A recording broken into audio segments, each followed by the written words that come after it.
जय हिंद। आज के वीडियो में आप लोगों को बताऊंगा कक्षा 10 के मोस्ट इंपॉर्टेंट क्वेश्चन।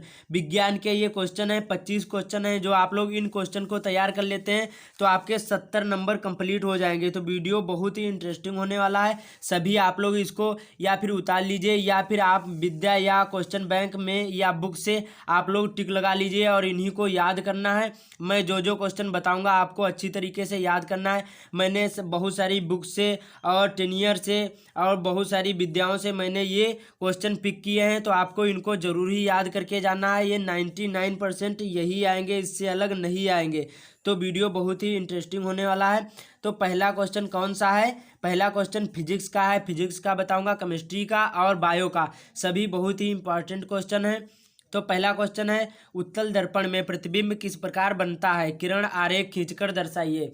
ये पहला प्रश्न है और ये फिजिक्स के पहले लेसन का है। दूसरा क्वेश्चन है, दूर दृष्टि दोष और निकट दृष्टि दोष किसे कहते हैं? इस दोषों के कारण निवारण और किस प्रकार के लेंस प्रयुक्त होते हैं? आपको इसको अच्छी तरीके से याद कर लेना है और ये बहुत ही इंपॉर्टेंट है, ये आएगा ही आएगा। उसके बाद में दूसरा तीसरा क्वेश्चन क्या है?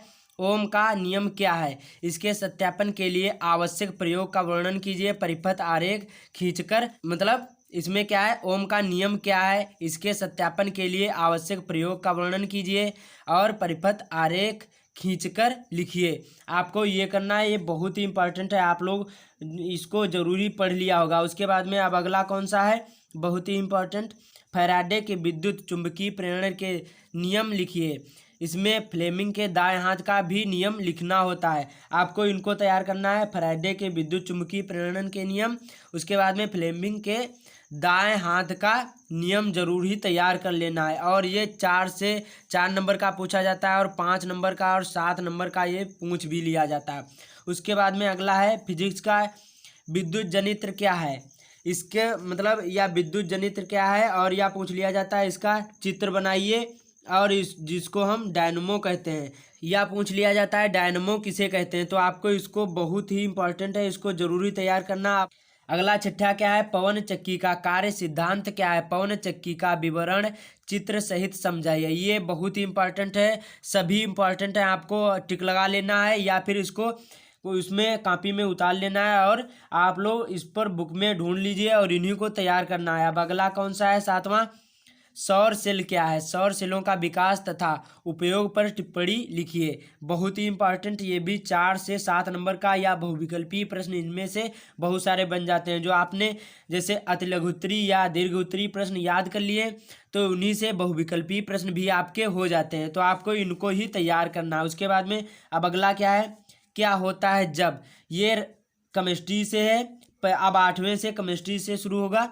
क्या होता है जब? केवल रासायनिक समीकरण लिखना होता है, जिसमें लेड नाइट्रेट को गर्म करते हैं तब। उसके बाद में या एथेनॉल को सांद्र सल्फ्यूरिक अम्ल के साथ गर्म करते हैं।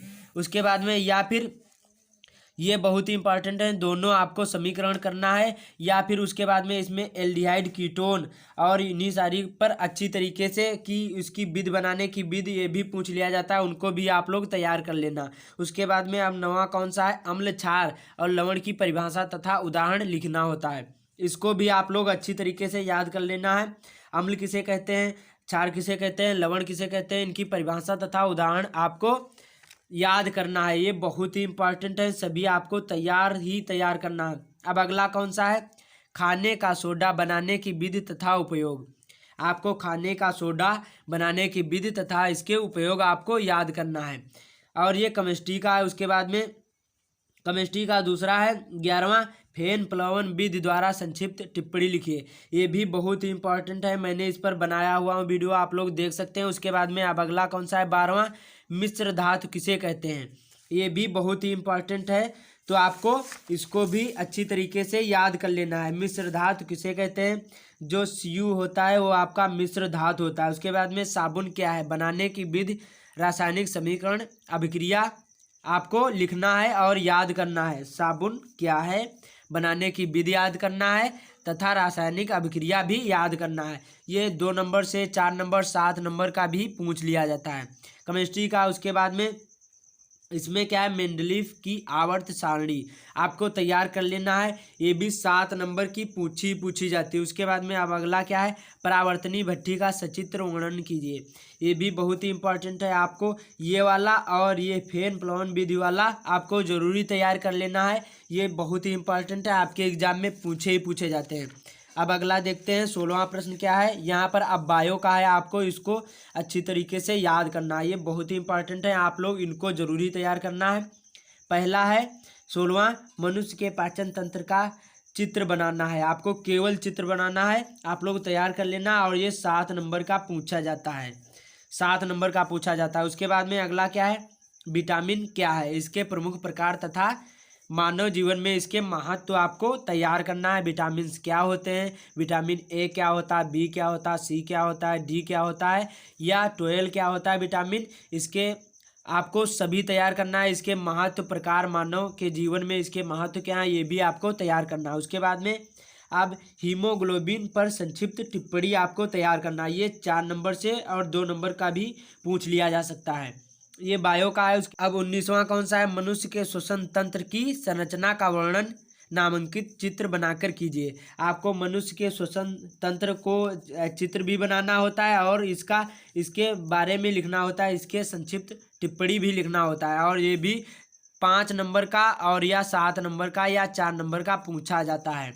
उसके बाद में जनसंख्या विस्फोट क्या है, वृद्धि होने वाली हानियां तथा बचाव का संक्षेप वर्णन कीजिए या फिर विस्तृत वर्णन कीजिए। ये भी 4 से 4 नंबर का या 3 नंबर का या 5 नंबर का या 7 नंबर का पूछ लिया जाता है।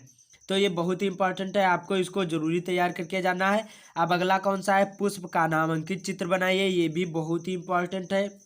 उसके बाद में इस पर उल्लेख भी कीजिए, इसको भी तैयार करना है। उसके बाद में और इसको अच्छी तरीके से, इन्हीं सभी को प्रश्न को अच्छी तरीके से आपको एग्जाम से पहले तैयार करना। अब अगला कौन सा है, प्रजनन क्या है, नर अथवा मादा जनन तंत्र का वर्णन कीजिए। ये भी बहुत ही इंपॉर्टेंट है, आपको इसको भी तैयार करना है, बहुत ही इंपॉर्टेंट है। उसके बाद में अब अगला कौन सा है, गुणसूत्र पर संक्षिप्त टिप्पणी लिखिए। ये भी बहुत ही इंपॉर्टेंट है, इसको भी तैयार करना है।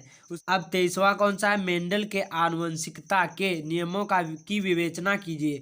ये भी आपके एग्जाम में 7 नंबर का पूछ लिया जाता है। इनमें से आपको 4-5 क्वेश्चन मिल जाएंगे जो 7 से 5 नंबर के होंगे, बायो में सभी में मिल जाएंगे और ऑप्शन में ये भी आते हैं। आपको इनको अच्छी तरीके से तैयार कर लेना है। उसके बाद में अगला है जीवन की उत्पत्ति पर आपको टिप्पणी याद करना है। ये भी बहुत ही इंपॉर्टेंट है और ये सभी क्वेश्चन को अच्छी तरीके से तैयार करना है, यही पूछे जाएंगे, इनसे अलग कुछ भी नहीं आएगा।